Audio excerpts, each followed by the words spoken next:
বর্তমান সময়ে বয়স ভেদে ছোট বড়, কিশোর কিশোরী, বৃদ্ধ বৃদ্ধা সকলের মধ্যে ব্লাড ডিফিসিয়েন্সি বা অ্যানিমিয়া অর্থাৎ রক্ত স্বল্পতা রোগীর সংখ্যা বেড়েই চলেছে। আজ আমি এই রক্ত স্বল্পতা নিয়ে আলোচনা করব যে রক্ত স্বল্পতা কি, কেন হয় এবং এই রোগের প্রতিকার কি।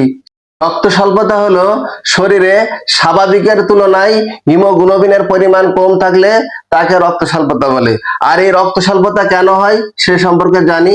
রক্ত স্বল্পতার 1 নম্বর কারণ হচ্ছে শরীরে আয়রনের পরিমাণ কমে যাওয়া বা আয়রনের ঘাটতি থাকা। 2, কোন ভিটামিন যেমন ভিটামিন বি12 এবং বি9। বি12 হলো নিকোবিলামিন এবং বি9 হচ্ছে ফলিক অ্যাসিড। এরকম ভিটামিনের অভাবে রক্ত স্বল্পতা হতে পারে। 3, রক্তপাতের কারণে, তা হতে পারে কেটে যাওয়া বা আঘাত পাওয়া এবং মহিলাদের ঋতুস্রাবের সময় অতিরিক্ত ঋতুস্রাব হওয়া এবং কোনো গর্ভকালীন সময়ে গর্ভপাত হলে। 4, লোহিত রক্তকণিকা ধ্বংস হয়ে গেলে রক্ত স্বল্পতা দেখা দিতে পারে। 5, বংশগত কারণ বা জেনেটিক কারণে রক্ত স্বল্পতা দেখা দিতে পারে।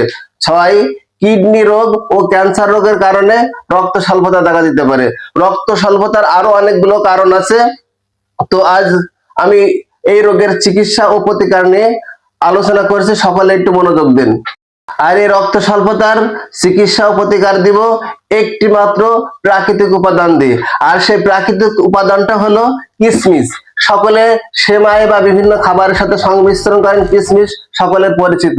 এই কিশমিশ আপনি রাত্রে 5 গ্রাম পরিমাণ পানিতে ভিজিয়ে রাখবেন, তারপর সকালবেলা কিশমিশ সহ পানিটা খেয়ে নেবেন। এভাবে যদি আপনি 1 মাস খেতে পারেন তাহলে ইনশাল্লাহ আপনার রক্ত স্বল্পতার মতো কঠিন রোগ সম্পূর্ণ নিরাময় হবে ইনশাল্লাহ। তো আজ এ পর্যন্ত, সকলে ভালো থাকবেন, সকলে সুস্বাস্থ্য কামনা করে শেষ করছি। আসসালামু আলাইকুম।